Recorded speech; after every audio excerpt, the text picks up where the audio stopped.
Unspoken Issues. Ladies and gentlemen, welcome to the Unspoken Issues podcast. We are about to go on an adventure. We are about to dive into a project that I came up with. We're going to put a poll together for some of the number one issues that released in 1996 by month. So it's called 96 Number Ones. It's a year-long experiment where I'm going back exactly 30 years. We're going to revisit the first issues that hit the stands in 1996. Some of them, I should say. We're not doing 96 different first issues? You wouldn't believe how that entered my mind. I wasn't going to do 96 issues, but I was going to be like, well, maybe I can come up with like 96 options. Because really, what is that? 96 divided by 12 is 8. So you'd have to come up with 8 number ones per month.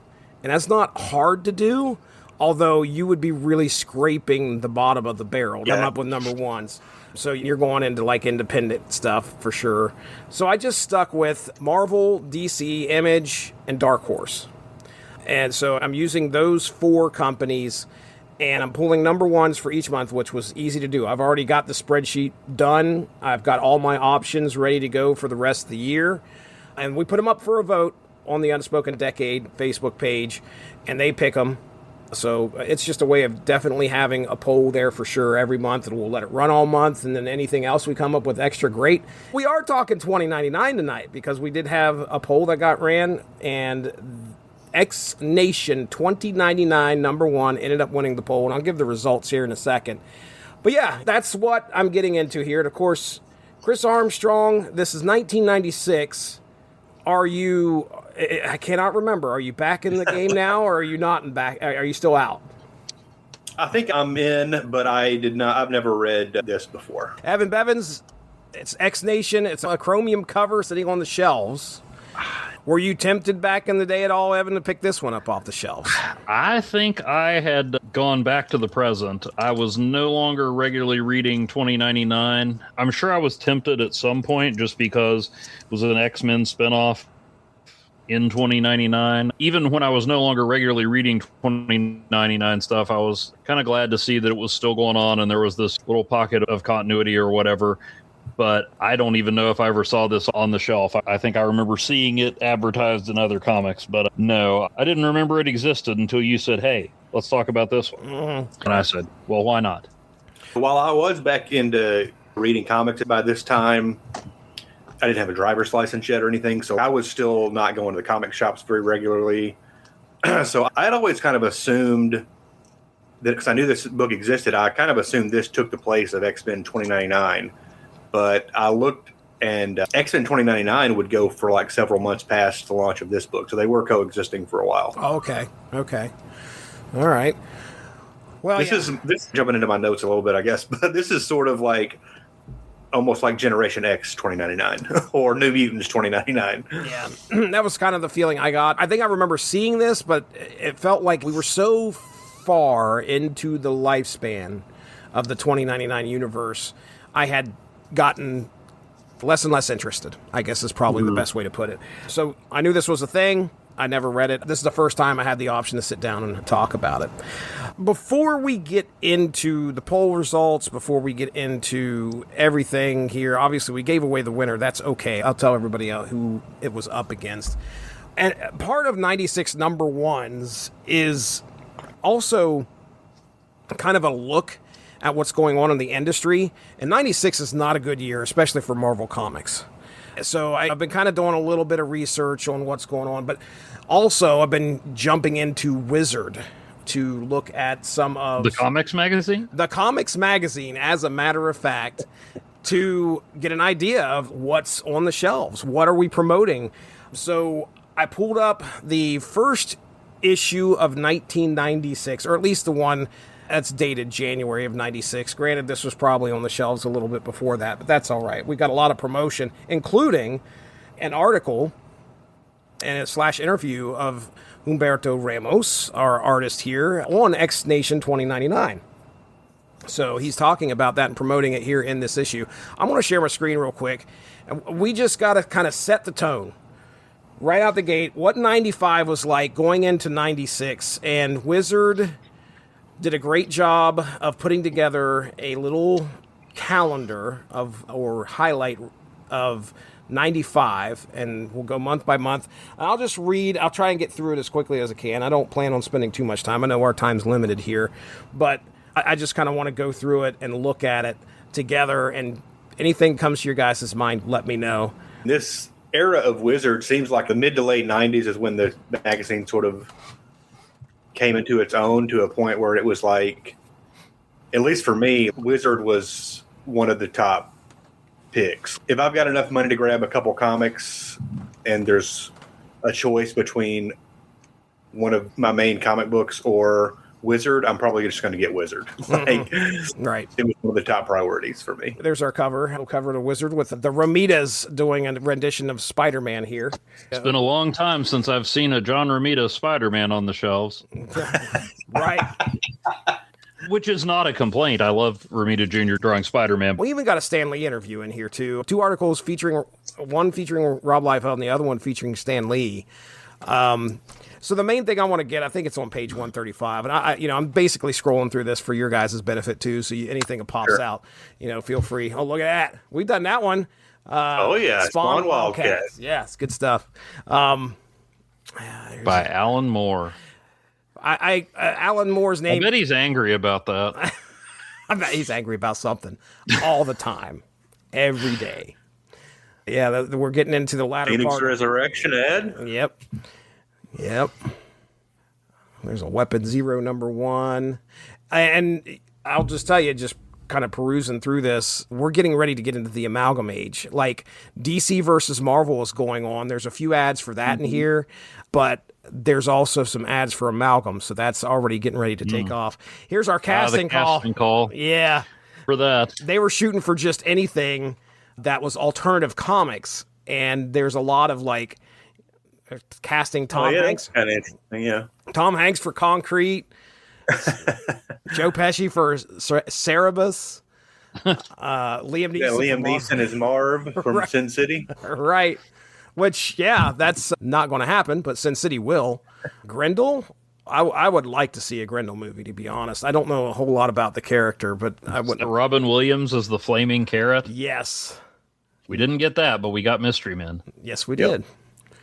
I think my favorite is the Milk and Cheese, Chris Farley and David Spade. I think this is Dennis Leary. Oh, my bad. Yeah, my bad. Dennis Leary as Milk, and then Chris Farley as Cheese, which... I'm less interested now. No, bummer. What a bummer. Oh, yeah. I don't know, about 3 pages on the James Cameron Spider-Man movie. We take a look at Spidey's roller coaster media history. Now, I posted this on the Facebook page, the Unspoken Issues podcast Facebook page, where they talked to Cameron about what's going on. And I know I'm going to go ahead and zoom in here a little bit. There we go. Spider-Man is on hold until after Titanic. Bro, Titanic hits, I don't think you're going to be worried about Spider-Man anymore. At this point, he's a great director already. He's got a lot of great films, but Titanic hits, and that is going to... That puts his name in, like, the record books. Still haven't seen it. Still... Bull crap. You've never seen Titanic? Well, now it's just that if I have 3 hours to watch a movie, I'll probably just watch Endgame again. But for a long time, it was a principled stand I took. Okay. All right. I wrote a column from our student newspaper in high school, and the teacher did not like what I submitted, and so I had to come up with something else. So I wrote something on the premise of, a period romance by the guy who directed Terminator with no box office draws is totally going to make $200 million. Right. Boy. Thanks to the magic of our production schedule and various other things, it didn't come out until after it was the most beloved movie in history. People were yelling at me in the halls. People wrote unsolicited letters to the editor. The only way we could get letters to the editor prior to that was for English teachers to offer extra credit. They took it, and they it was all felt based on. strongly. It was like, look, I made an educated guess. Clearly, I was wrong. Couldn't say anything about the movie itself because I hadn't seen it. Hey, you weren't the only one making that guess. There was, And so then I lot of just refused to skepticism. watch it because I was not going to give the enraged fans the satisfaction. Yeah. Okay. All right then. And now I don't care. It's just like, got other stuff I could do.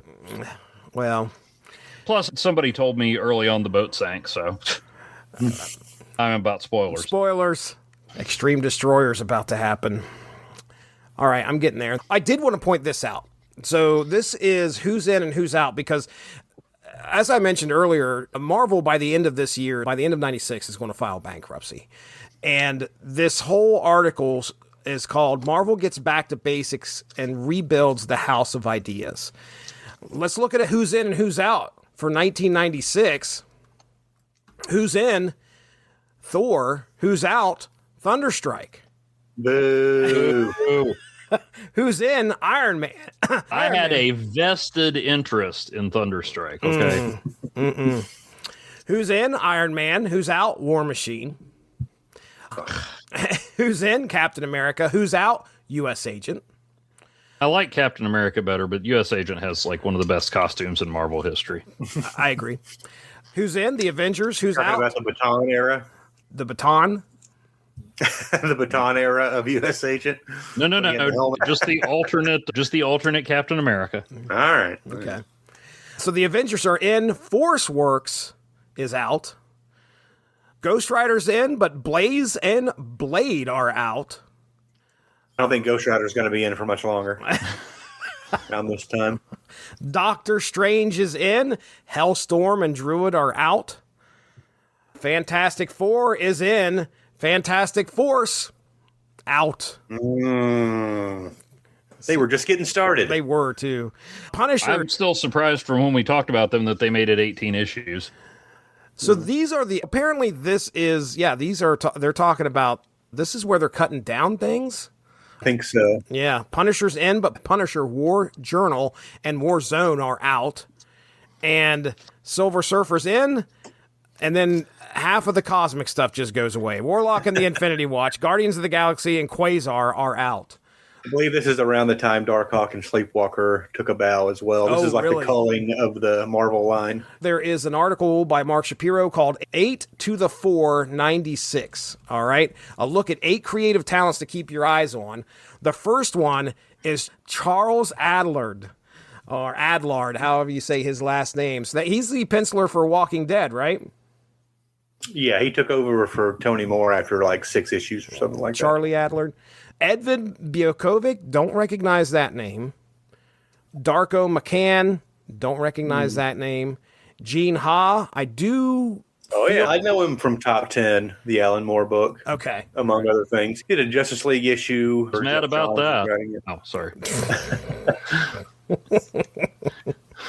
Then next up is a name we've talked about a lot here, Ron Garney. Love Ron Garney. Yep. Kevin Lau. I've never heard of this guy before. Warren Ellis. Just kidding. And then, of course, He had that cameo in Powers. yep. Humberto Ramos. So yeah, these I definitely 1, 2, 3, 4 out of these 8 for sure that I remember. Gene Ha, you guys said you guys know, so Yeah. I wanted to so bad. Gosh, I love the CBIQ, and I know I've seen Evan in action on comic book trivia, and I know he's usually pretty darn good. But anyway, Evan, what were you gonna say? Whenever I would get an issue of Wizard, I would take it to school and quiz my friends on it, even my friends who didn't follow comics that much. They're like, oh, Evan's That's right. got I've it in the always Wizard. been this delightful, guys. That's great. All right, so we're getting close. So here it is. The Big 10 events that rocked the comic world in 1995. Now, we're not going to go through the 10, but I'm going to go down here to the calendar, and we're going to just kind of quickly go through the calendar here for January all the way to December of 95. And again, feel free to pop in there. January 3rd, Astonishing X-Men #1 and X-Man #1, the first Age of Apocalypse issues hit. Berkeley Breathed announces that his comic strip Outland will end in March. Tales from the Crypt Demon Knight film released. Yeah. The X-Files #1. Oh, okay, my bad. That happens in 95. The X-Files wins Golden Globe Award for Best Drama Series. OJ trial prosecutors give their opening statements January 21st. 49ers win the Super Bowl. That had a big effect on the comic industry, I'm sure. Totally. 49ers win Super Bowl 29 over the Chargers, 49-26. I just saw some highlights of that game not too long ago. I just remember Weekend Update reporting a week later that the 49ers had scored 3 more touchdowns. Jerry Rice went off. The Power of Shazam #1, Jonah Hex Riders of the Storm, and Such #1 gets released January 31st. Elektra stars in Elektra Root of Evil. Kabuki debuts in Kabuki Circle of Blood. Harlan Ellison's Dream Corridor special begins the sci-fi anthology series. And then we're into February. February 2nd, Donald Pleasance dies. They say to live on in terrible Halloween films. February 14th, Flash returns with New Powers and Terminal Velocity, Part 6, and Flash #100. New Powers? No idea. But we do know that Aunt May dies in Amazing Spider-Man #400. Will surely last. It's almost as enduring a moment as the Flash's new powers. February 23rd. I understand that after that he could run really fast. Oh, yes. I think they decided to keep that around. They were thinking about getting rid of it. February 23rd, Don Heck, legendary comic book artist, dies. February 28th, Impulse gets his own fast-moving series, Impulse #1. Vertigo's Preacher begins February 28th of 95. The Mask resurfaces with an ongoing series, The Mask #1. Evil Ernie's Main Squeeze returns in Lady Death #2. Magic the Gathering, The Shadow Mage #1 is published, and Stray Bullets #1 gets published. Boy, just a whole bunch of stuff, Chris, and I'm not interested in. Yeah. March 7th, Hal Jordan returns, Green Arrow #96. Damage revealed to be the Golden Age Adam's son in Damage #12. Ghost in the Shell #1 hits. Happy Birthday, Martha Washington. Governor George Pataki signs into law a measure reinstating the death penalty in New York. That's all March 7th. March 14th, 2099 AD. Almost as influential as the OJ trial. Almost. Comics. Oh, yeah. 2099 AD #1 ships with the industry's first ever clear chromium cover. That's interesting. Birthquake hits Acclaim Comics as artist Bart Sears soars to Exo Man of War with #44. And writer-artist Dan Jurgens jumps to Solar with #46. Madman meets the big guy, Madman Comics #6. Those wacky Animaniacs get their own ongoing series in DC's Animaniacs #1. Firestorm returns in Extreme Justice #4. March 18th, Michael Jordan announces his return to pro basketball after a 17-month hiatus. Then drops 55 on the Knicks. Does he really? It would take a few weeks, but And the Avengers were never the same. Clark Kent dies in Superman #100, that's in quotes, on February 21st. X-Universe #1 shows the full Age of Apocalypse world.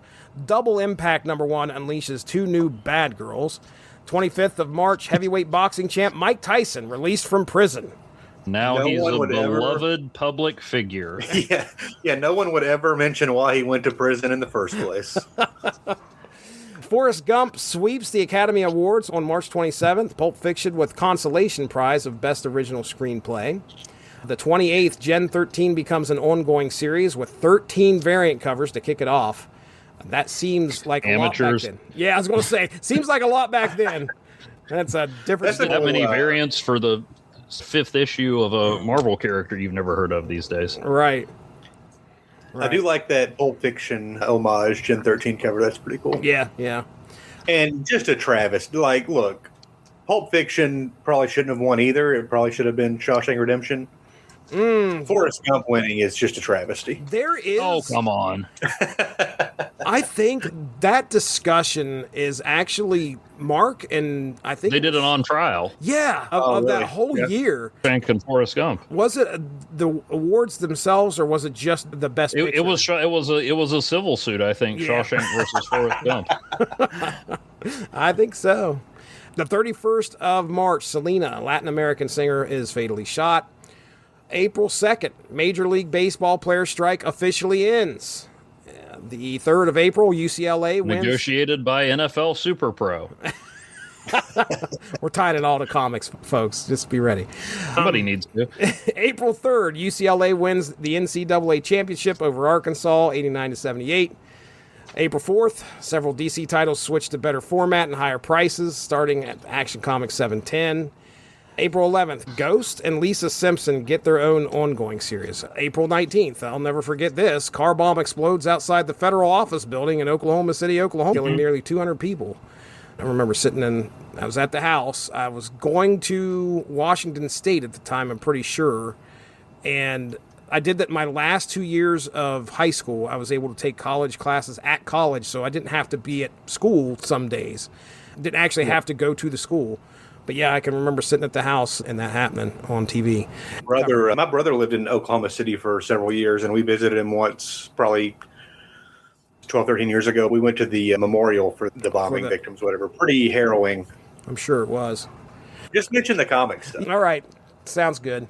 Well, bear with me because I didn't exactly look through everything. All right. So Diamond Comics Distributors would be its sole distributor for DC Comics. Now, I remember this being a big thing in 96 where Diamond becomes pretty much a monopoly as far as distributing comics goes, because I think Marvel ends up going with them too at some point, or is already with them. In I believe Marvel, one of Marvel's big blunders was doing their own distribution around this time. Yeah. They went with Heroes World. Maybe that's what I'm thinking of, because I was looking at an infographic on it.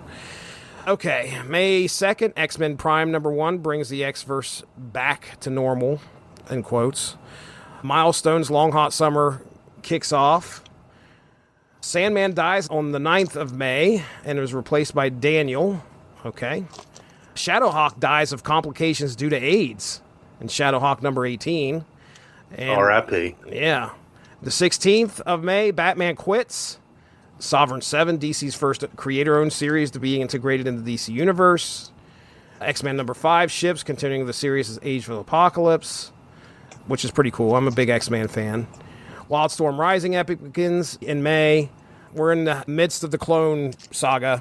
Our Spidey is revealed to be the clone in Spectacular Spider-Man #26 on the 23rd of May. Fanboys throughout the world. Yep. Cried foul. Yep. Even some of us who weren't actively reading Spider-Man at the moment. Oh my goodness. So Superman actor Christopher Reeve becomes paralyzed from the neck down when thrown headlong from his horse during a riding competition. So that's the 27th of May. Another thing I can remember watching on TV or hearing about, and I didn't have too many channels, so news was hard to get to me. Okay, so we got the 30th of May, new quarterly Superman title, Superman the Man of Tomorrow, Batman Chronicles launch, Alfred returns to work, and Nightwing, Alfred's return. Okay. So it's not just a clever name. I don't think I'm familiar with that. But Spoiler alert. One shot out there. Alfred's, yeah, spoiler alert. Yeah, that's a key issue. I didn't know if you guys knew that or not. The Black Knight ends up in Ultraverse in Ultra Force #8. That happens in May of 1995. Godzilla returns from Dark Horse. That's awesome. A Judge Dredd release June 25th. I went to the theaters and watched that. I remember actually watching that in the theaters. I haven't seen it, but the 2012 Judge Dredd is quite awesome. Yes. I've watched that. That's with what's his name? Carl Urban. Thank you very much. Watched that a couple years ago with my boy. Really loved it. Batman Forever was released on the 16th of June. Great soundtrack. I remember driving to Walmart, picked that up. I was a big Bone Thugs and Harmony fan. There it is. There is the cover. There was another song besides Kiss from a Rose? There was. Okay. Let's see. What else? We're in July now. Marvel and Malibu officially go exclusive with Heroes World. There you go. That's what you were talking about. John Byrne takes over Wonder Woman with 101. Grant Morrison revamps the Skrulls. And Skrull Kill Crew. That's been a poll option. We finally talk about it. Yeah, it's been a poll option for a couple times. Come on. Skrull Kill Crew versus Ravage 2099 #1. Do it. The first Unspoken Issues poll to be won by Other. I'll leave it First open. poll with 0 votes. But 20 comments. I don't know why. I have no idea. Looks like on July 25th, Thunderstrike dies in issue number 24. Wow. R.I.P. And maybe the only comic book character, at least from Marvel, that has never been resurrected. At least not permanently. Yeah. Okay, it looks like Disney purchased ABC and on the 31st of July. That's kind of comic adjacent right now. Yeah, it would eventually be comic relevant. We got Darkseid versus Galactus happening apparently on August 8th, and which I don't know if I've read that or not. I just reread that recently. It's pretty good. Is it? Okay. John Byrne does it. Okay. Venom 2099 hits the scene in Spider-Man 2099 AD number 36. Recently spoke about, and we talked about it as well, Kurt Busiek's Astro City number 1 hits the shelves on the 8th of August. Great series, at least what I've read so far. Yeah, it is. Bane returns in Vengeance of Bane 2 on the 15th of August. We got Avengers Ultra Force number 1 happening there. Looks like Rogue leaves Gambit on the 22nd of August. Oh my gosh. Peter Parker hands the role of Spider-Man over to Ben Reilly on the 29th of August in Spider-Man number 229. That worked out well for everybody. September, Malibu founders and vice presidents Tom Mason and Chris all officially leave their positions. September 8th of 1995. I think you mean Malibu. There you go. Good one. Okay, I'm looking through here. Mr. Burns' assailant revealed as Maggie Simpson on The Simpsons. Lois turns down Clark's marriage proposal on Lois and Clark. The Punisher gets sent to the electric chair in Punisher number 1. Well, that's not a good way to start the issue out. But it's a great cover. He got better. Is he shortly going to become, when does he become Angel of Death or That's whatever? a couple years. Okay, all right. That's in 98. Shy Cyblade brings several independent creators and their characters together, which, by the way, we figured out that there was a Shy Cyblade is happening at this point, I think, and it's the first appearance of Witchblade. It happens in that series. So, Which blade is that? Yeah, I almost answered for a second. Why do you ask? Amazing Fantasy number 16 shows what happened to Spider-Man between Amazing Fantasy 15 and Amazing Spider-Man number 1. I believe that became the Untold Tales of Spider-Man series eventually, right? Oh, I think so. There's like 3 issues. I think they did a few Amazing Fantasy issues, and then it just became Untold Tales. Well, hey, what is this? This is October 20th. Mallrats opens with a Stan Lee cameo. Heyo! Yeah. Kevin Smith and Marvel just announced Jay and Silent Bob, Jays of Future Past. Mm-hmm. Okay, as we I'm talking comics, and you guys bring up chicks and romance? That's a quote. He's making a reference. Let's see here. Sensational Spider-Man, written and penciled by Dan Jurgens, begins on November 7th. Got a lot of stuff that hit then. Lobo Judge Dredd happens on the 14th. Psycho Bikers versus Mutants from Hell. All right. Green Lantern Silver Surfer number 1, November 28th. I remember that. Rob Liefeld returns to X-Force, does cover number 50 for issue number 50 there, November 28th. And as we hit December, and then we're finally going to get into this issue. December, this went a lot faster in my mind for some reason. I don't know why. December 12th, Fanboy's Dream Come True. DC versus Marvel number 1 pits both universes' greatest heroes and villains against one another.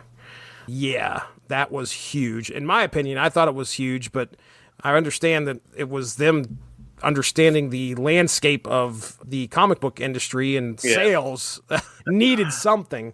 We had Rune versus Venom happening. This is where we're trying to integrate the Malibu universe. And I think it's like this in 96. Is that when we have, or is it 98 when the final like Malibu related stuff happens?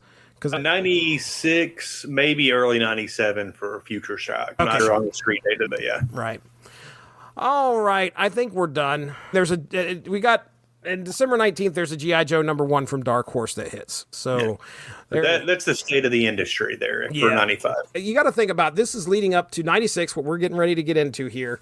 So our poll results, we had 4. X Nation 2099 number 1, Man Bat number 1, Maximage number 1, and Space Usagi number 1. I really wanted to read an Usagi comic. I voted for it, and it got the least.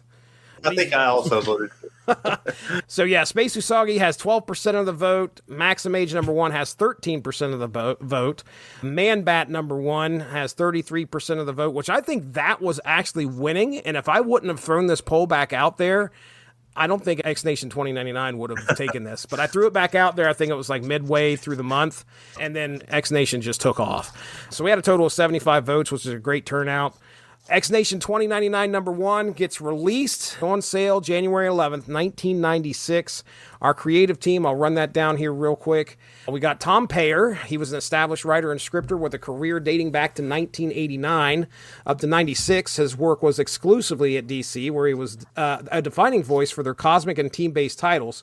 He had lengthy runs on Power of the Atom, Legion, and Rebels, that's right, Legion and Rebels, and various Legion of Superheroes titles. Immediately preceding X Nation, he was writing New Gods for DC while simultaneously handling several Legion books. Then we have Humberto Ramos, which I think is the guy that a lot of people kind of brought them to this, unless they have really fond memories of X Nation 29, which maybe they do, but I feel like this was an early look at what he could do, and I know he'd been around for just a little bit. I assume he did Deviate for Image before this, but I'm not certain when that came out. Okay. Which is, I think, Warren Ellis and Humberto Ramos. Okay. Yeah, I have it here. By early 96, Ramos was relatively new but highly active penciler. He began his career in 94, working primarily for DC's Milestone imprint on titles such as Hardware, Steel, and Blood Syndicate. His breakout success came in early 95 when he became the regular penciler for Impulse. Run he was still continuing when X Nation 2099 launched. Shortly before his work on X Nation, he also contributed to Marvel with Savage Hulk number 1 in December of 95. And then we have a big name, Jimmy Palmiotti on inks. He's the most experienced member of this team with a prolific inking career that began in 1988 at Malibu Comics. By 96, he had inked hundreds of issues across the industry, including major runs on Marvel's Punisher and Ghost Rider, as well as Valiant's Solar, Man of the Atom. He had also already begun branching out into writing and plotting, most notably for the character Ash, which he co-created and launched through Event Comics in late 1994. And I even got our letterer and colorist here, a little bit of background on them. We got Jonathan Babcock on letters. His career begins in 91, primarily working as a letterer for Marvel. Before X Nation, he had amassed a massive credits list across diverse genres, from superhero staples like Mighty Thor, Amazing Spider-Man, Excalibur, to licensed titles like Barbie and G.I. Joe. And then in late 95, just before the launch of X Nation, he was also lettering the Typhoid miniseries in 2099 AD Genesis. And our colorist, James Brown, he entered the industry in 93. Quickly I feel good about this guy. He feels good. Enters the industry in 1993, quickly becoming a mainstay colorist for both Milestone and Defiant Comics. He was a primary colorist for Milestone's Icon and Defiant's Warriors of Plasm. In the year leading up to X Nation, he worked extensively on Milestone's Hardware and Death Wish. X Nation 2099 represented one of his earliest major projects for Marvel. I'm going to get into the summary of this issue, and then I'm going to turn it loose to you guys, okay? Okay. Right, here we go. So X Nation 2099, titled 6th or 7th Genesis. I don't know why they couldn't make their mind up. Maybe that, I don't know. You guys can maybe shed some light on that. Because they knew 30 years from now we'd show up in the various searches for a 6-7 reference. Oh my gosh. Wow. Do you think that persists all the way to 2099? Oh, please. Let's hope. No. All right. Introduces. Trends are cyclical, though. It'll come back. Come back around. Introduces Halo City, an independent American city-state founded as a last refuge for society's rejects, mutants, clones, radiation victims, and the unwanted. The issue opens with Wolf, a feral mutant teenager fleeing enforcement drones, and his former gang, the Wild Boys. Wild Boys. He is rescued by Morpheus Summers, a Somers, I believe is how it's spelled. Morphine. Although, well, people are going to start yelling, Summers bloodline stuff here. I don't know. Got to make that distinction. Morpheus is a self-styled savior who believes mutant children deserve care, food, and a home. Morpheus delivers Wolf to the Xavier Shelter for Indigent Children, where rigid hierarchy quickly emerges. Morpheus as recruiter, the suspicious overseer Cerebra monitoring from a control room, and the intimidating Sister Nicholas, who enforces strict discipline under the banner of the Sisters of the Howling Commandments. Wolf. Yeah, that's funny. Wolf is introduced to the other mutant kids living at the shelter, including Uproar, December, Clarion, Nostromo, Willow, and Twilight, in a classroom scene that immediately erupts into uncontrolled power displays, injuries, and confusion. Chafing under authority, the group sneaks out into a futuristic negative zone milk bar, where sensory-altering technology loosens inhibitions and tensions rise. Wolf reacts badly to the loss of control around him, clashing with Uproar and revealing his deep fear of giving in to his feral instincts. When Wolf storms out, he's captured by the Wild Boys, forcing his new companions to mount a chaotic rescue that ends with police intervention and the gang's retreat. The kids return home, victorious but defiant, only to be greeted by Sister Nicholas, standing in the doorway with guns drawn and a single question about curfew. Setting up the consequences teased in the next issue, Detention 2099.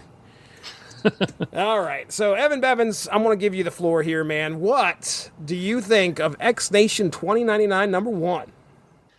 Well, I didn't know a lot about it going in, but from the cover, I'm like, is this Humberto Ramos? And it was. His style is very distinctive. It's a kind that I don't necessarily like on everything, but enjoy it here.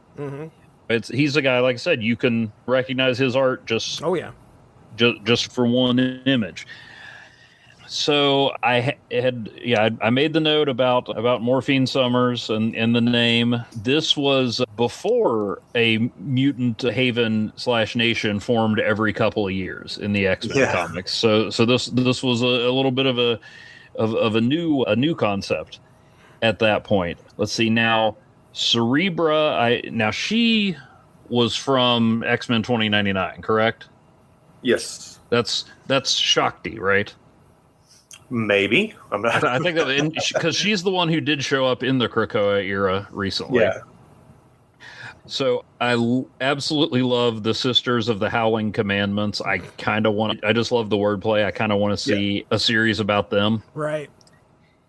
So let's see. I was also pleased to see one of the characters announced they were so shocking bored. Yeah, but keeping that alive. I remember very well when shock became the swear word of choice for the far-flung future. Get that future slang in there. Yeah, I'm like, usually it's words that were considered profane or inappropriate gradually just make their way into the language. It's usually not a word that people have been saying for years that suddenly becomes off limits. But that they use that word all the time in these comics. They do. So as much as I did enjoy Ramos's art and his style, it was a little hard to follow sometimes. There were places where things were a little crowded. Oh, yeah. And it was a little hard to get an idea of exactly what was going on. Yeah, I was just going to say, I'm just chiming in here because I'm crossing one of my notes off. That is one of the things that I said is like, there is insane frenetic energy that's happening in his art, but it's really tough at this point in his... Well, I don't know if it's just a situation where he's doing a team book and he's not used to that. I don't know what Impulse was like, but I figure that was just following... Was it Bart? Yeah. Yeah, well, he had Bart and Max Mercury, and I didn't know. But yeah, it's probably a smaller cast. It feels overwhelming here, and it's kind of hard to follow. So anyway, go ahead. So, the story was interesting. They're doing some world building or world expanding. It was a little hard to get a bead on some of the characters. You went through the roster, and I was trying to place them, and I'm like, okay, some of them I'm not sure who they are. So it was fun. It was interesting, but the story was a little bit like the art, I think. It wasn't like so dense you couldn't figure out what was going on, but there were just some moments where I was like, wait a minute, what's going on? Who's this guy? But it was a fun enough setup. I'd read more, at least since it's on Marvel Unlimited. If I was trying to divide up my hard-earned comic book dollars or my hard begged from my mom comic book dollars, if this one would have gotten me to come back for a second issue. The other second part of my note about the frenetic energy and not being able to kind of keep up was also the info dump. Because just like you said, there's so many characters, so many people, who does what. And I feel like this was a situation where they just wanted to bring okay, here's everybody. Let's get as much information as we can out in the first issue. And it isn't a situation where they felt like they could let this thing breathe a little bit. They wanted to we got to live up to that chromium cover, bro. There's not really I feel like Wolf is supposed to be our point of view character, but right. There's just a lot going on and there's interesting stuff there, but it's kind of hard to grab onto anything or for any one character to stand out to me. Right. I did notice there was a character in there named Warbird. Yeah. Which who is, well, at least the third Marvel character I know of named Warbird, but I think chronologically she'd be the first. Oh, really? I'm trying to remember. Yeah, Warbird. Okay. Carol Danvers becomes Warbird in Avengers, but that's after this. So yeah.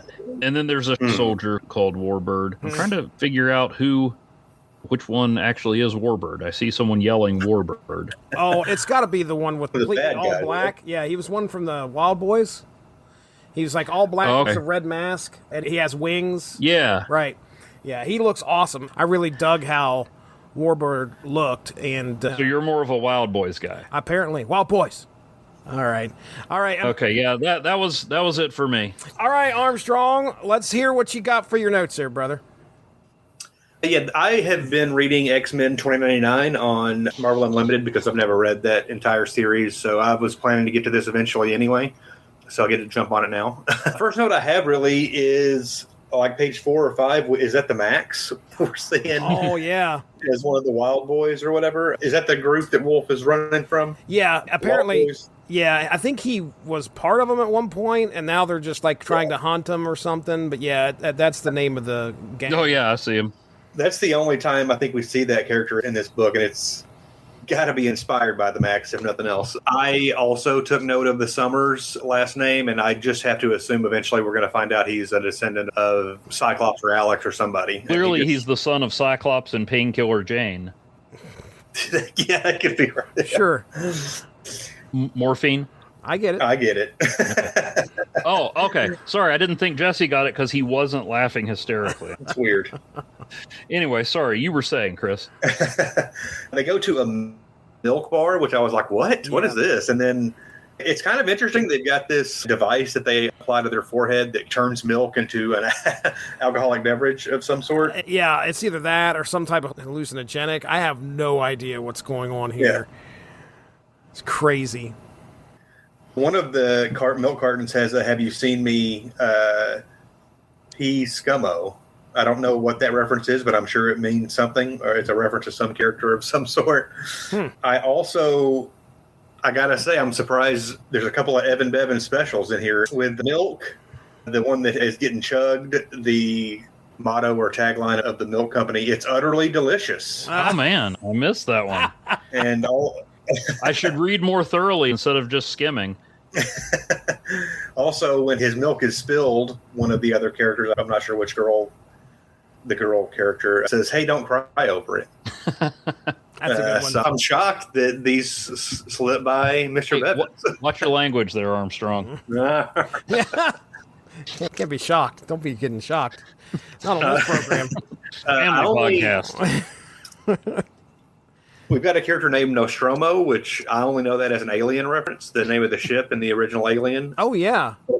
Apparently that is named, the ship in Alien is named after Nostromo, A Tale of the Seaboard, which is a 1904 novel by Joseph Conrad with exploring themes of capitalism, revolution, and corruption through the story of a trusted longshoreman named Nostromo. So I wonder if this character being named Nostromo is a reference to Alien or to this book that I've never heard of. Yeah, I'm sure they've had a close encounter with the Brood. Yeah, I wonder if the Brood still is around in 2099. I don't know if they ever show up. Like I said earlier, this is more like Generation X or New Mutants to the standard X-Men. A bunch of young kids and stuff, which is an interesting angle, and I think it makes Ramos kind of a good choice for the art on it, because that's sort of what I know. Other than Spider-Man, which he's done a ton of, he did Crimson, which is about a young vampire. He covered did that one.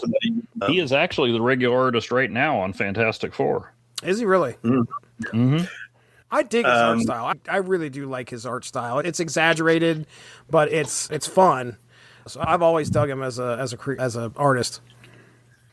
Yeah, I really like him as well. I think it just depends on the book. His style can clash with the material sometimes if he's not on the right comic. I think he's perfect for Spider-Man, for instance. But Oh yeah. Well, could you imagine him on like a street level Punisher? I don't know that it would translate as well. But yeah, no disrespect to his ability, but sometimes I get lost in the action of this issue. You guys kind of were talking about that earlier, but still pretty solid overall. I think you can really see the digital coloring if you're reading this on Marvel Unlimited, like with the panel by panel option where it really zooms in. You can really notice it on some of these panels. The story kind of leaves me with a lot of questions, more questions than answers, but I'm intrigued enough that I'm looking forward to getting back into this book later when I get to that point in my X-Men 2099 reading. And I would like to see Star Warp in 3D. That's Star on the marquee Warp. there at the end of the book. That's all I got. Yeah, you guys hit on pretty much everything that I have. This is an interesting world. I'll give it that. This is the 2099 world, and we're seeing another aspect of it, so it's kind of nice to have that. The concept of the Halo City, it grabbed my attention. All these characters, we got this school that is clearly an interesting name for indigent children, the Xavier Institute or whatever it was called. But yeah, the pacing and info dump, if you're not taking your time or you don't have... Now you have the luxury of going and opening up Marvel fandom and checking out all these characters and knowing who's who. I had to do that at one point. I actually have a character list here that I was running down that had all the powers on them so I could kind of keep track. Okay, who's who here? What's going on? But again, what's bringing you to the table here, probably back in 96, this is like Humberto Ramos is doing this. It's a 2099 book as well. You're looking at what is happening on the page. And yeah, there's a lot there. And sometimes just being able to see all this insanity is going to bring you back to the book. Nowadays, we are trying to be patient as readers and understand what's going on. Back then, I don't know if we were. We were just like, issue 3 will explain it. We were just, I'm in for the ride here for issue number 1. And the only other thing here that you guys haven't touched on already, again, this is a very 1996 number 1. This has the gimmick cover. This has the hot new artist. This has 2099. Granted, like I said, it seemed like it was more into the latter part of, I don't know how much longer like Spider-Man 2099 is going to go, but I feel like, I know this book doesn't go, but for what? I want to say it goes into the teens, but let me look here real quick and make sure. No, I think it only goes like 8 issues. 6. There's only 6 issues on Unlimited, but Ramos, I believe all the 99s kind of folded into one title, right? Towards the end, World of 2099 or something. And I think... Yeah, 2099 AD, was that it? That might be it, yeah. This whole creative team has gone by issue 3, by the way. Ramos is gone. Payer is gone, I'm pretty sure. Let me just double check that real quick because I was looking at it earlier and I remember kind of tying it to, like, I was talking about how things get shaken up at Marvel. And I think this is a result of that. They bring Ramos in here for 3 issues and Payer's in here writing for 3 issues and they're gone by issue 3. I'm looking at issue 3 and Ramos does part of it and there's 2 other pencilers credited. So okay. I guess he leaves midway through issue 3. Yeah, well, I'll say the whole creative team. So the letterer and colorist, so Jonathan Babcock and James Brown stick around. And I imagine he feels good about that. He feels good. But yeah, writer Benjamin Robb, Eric Battle comes in. Oh, yeah. Yeah, I remember him. I do 153 stories credited. He wrote some X-Force. Okay, all right. I was going to say, yeah, he's definitely an X-book guy, it looks like. And then Eric Battle comes into pencil, and Jonathan Holdridge does inks, and I think they finish out the series. Yeah, Ralph Cabrera comes in, does issue 5 on inks, but then issue 6 hits, and that's it. Issue 6 with additional pencils by Edward McGuinness. Oh, Ed McGuinness. I know him. Okay. Wow. Very nice. All right, let's pick a panel here. Let's get into picking a panel. And I want to start first because, so the fight, and you mentioned this already, when the fight happens and Warbird shows up, and I think it's where Wolf is yelling at him. It's right after this, I believe. This, right here. I think that right there looked awesome. And I think the one thing that sticks out in my mind, you mentioned how Humberto does Amazing Spider-Man. I think it was in the 2010s, I want to say it was. But anyway, I remember the exaggerated face of the Hobgoblin, the new Hobgoblin that was running around in those issues. And this reminds me of that. I love the look of the new Hobgoblin, and I love the look of Warbird here. I think this is an awesome looking character. And I don't know if he's going to show back up here in any later issues, but the Wild Boys seem kind of like they're a throwaway, but maybe they're recurring villains throughout this whole thing. I don't know. But Warbird looked awesome. He's got the wings. He's got the Nemesis Enforcer elbow blades. He's going to mess some people up. And I thought this was a really cool panel. So there you go. There's my panel of the issue. I'll throw it to you, Evan Bevins. I do know. So mine, and of course this is on the Unlimited app. Yeah, mine was, even though it's a little crowded, on page 17 at the top when Wolf's new classmates claim him as theirs. They weren't getting along with him. They were kind of annoyed, but they're not going to let the Wild Boys take him. And so it's a shot of all those characters, some of whose names I remember. It's a cool shot of all the team, and it's an important thing that says, hey, this guy has a home with us now, whether he likes us or not. Yeah. It's this one right here, right? Let him go. He's one of us now. Is that it? Yeah, that's the one. Yeah, that's pretty cool. The team comes in, and now he's got some friends, which is pretty cool. All right. Let's go, Chris Armstrong. What do you got? Yeah, it's actually the page after your pick, Jesse. This time it's Wolf and Warbird clashing in the air, sort of. Oh, yeah. Yeah. I got it here. This one right here. There you go. Yep. Yeah. That again, I don't know who Warbird is, but pretty cool design. And really, it almost has that, like, if it wasn't for Ramos's exaggerated mouths and stuff that he does, this is almost like an Image character. Like, that's kind of like some kind of Image character, just the way it looks. It looks pretty cool. So, all right. Well, there we go. That is our discussion on X Nation 2099, and also a look at the comic book industry leading up to 1996. So we're in January of 96, and then we're going to have another one for February. I haven't even looked at the poll to see where we're at. I need to probably repost it because the end of the month is coming up here pretty soon. But yeah, keep an eye out if you guys are interested in this. There will be polls on both the Unspoken Issues podcast page and the Unspoken Decade page, Facebook page as well. And you can vote and let us know which number one you think we ought to talk about next time.